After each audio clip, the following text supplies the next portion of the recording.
অবশেষে আরজিকর মামলায় আজ 18ই জানুয়ারি 2025 রায় ঘোষণা করল নিম্ন আদালত। প্রায় 5 মাস 9 দিন পর এই মামলায় অভিযুক্ত ওই সিভিক ভলেন্টিয়ার সঞ্জয় রায়কেই দোষী সাব্যস্ত করা হলো। 2024 সালের 9ই আগস্ট কলকাতার আরজিকর মেডিকেল কলেজের হাসপাতাল থেকে উদ্ধার হয়েছিল এক মহিলা চিকিৎসকের মৃতদেহ। অভিযোগ ছিল ওই চিকিৎসককে নির্মমভাবে ধর্ষণ করে খুন করা হয়েছে। এই পুরো মামলায় মোট 50 জনের সাক্ষ্য গ্রহণ করেছিল নিম্ন আদালত।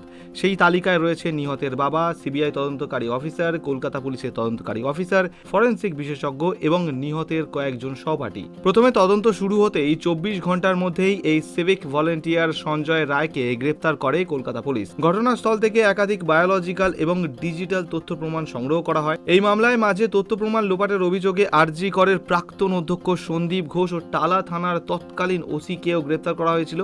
কিন্তু এই দুজনের বিরুদ্ধে কোনো চার্জশিট জমা না দিতে পারায় এই দুজনের জামিন হয়ে যায়। আজ 18ই জানুয়ারি এই মামলার রায় ঘোষিত হলে অভিযুক্ত সেই সিভিক ভলেন্টিয়ারকে দোষী সাব্যস্ত করে নিম্ন আদালত। যদিও রায় এবং সাজা একই দিনে ঘোষণা করা হয়নি। আগামী সোমবার মানে 20শে জানুয়ারি অভিযুক্ত সঞ্জয়কে এই মামলায় সাজা দেওয়া হবে। যদিও বিচারক ও সঞ্জয়ের কথোপকথনে বিচারক জানান, যেভাবে নির্মমভাবে সঞ্জয় ওই চিকিৎসককে হত্যা করেছিল তাতে তার যাবজ্জীবন বা মৃত্যুদণ্ড পর্যন্ত হতে পারে।